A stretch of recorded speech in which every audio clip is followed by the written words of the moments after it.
me again, Padraig. I was talking about meditative prayer there. After a while with meditative prayer, your prayer should you should start to become more and more looking forward to the prayer. When I started with the rosary.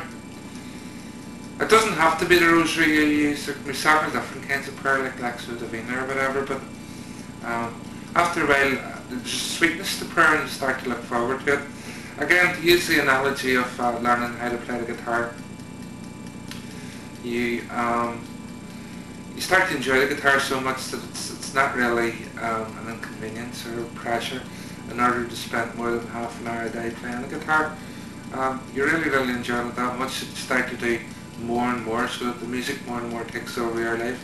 It's just the same with prayer. At the start it might seem a bit like a work, maybe a forcing thing, but with me then I started to say the rosary in the morning times as well, and I started to say the rosary through the day just because I enjoyed it so much. Of course it'll be different with different people. Different people will feel this force and this attraction more and more, and the prayer will work more and more into your day. More and more there should be a sweetness in prayer. The medieval writers used to talk about like a sweet milk. So it's no inconvenience and it's no pressure to speak to the one you love. So really, more and more, it's less and less about, as St. Teresa says, about the garden, the dry garden of the weeds. It's less and less about you bringing water to the garden, but the water being brought to the garden for you. And the water being brought to the garden for you is the working of the Holy Spirit in your life.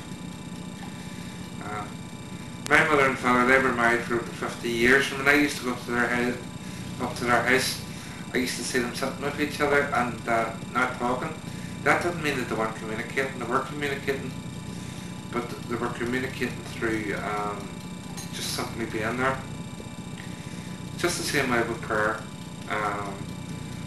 Prayer gets more and more communicating through silence, through simply being there, and you should feel this happening to you after a while.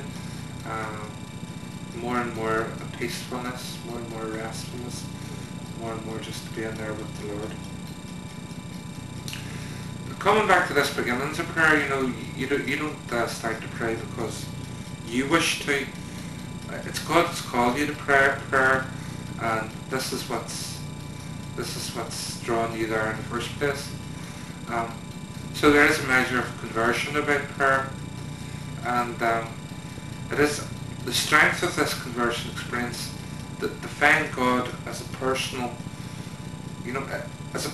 as entering into a personal relationship, a loving relationship with God, not a formal relationship, not a God who's up there in the sky, but a God who's here in your heart, a God who's with you, and it really requires God's grace to make this real. And the more you experience this, it's like two magnets. The more that you're drawn into it, and the more that you're drawn towards God, and the more that you want to be with Him. Eventually, at the end of prayer, at the end of all prayer, is a complete stillness, and this complete stillness is a complete talk. And this is what we're talking. This is what we mean when we talk about contemplative prayer. This is what we're heading towards in prayer.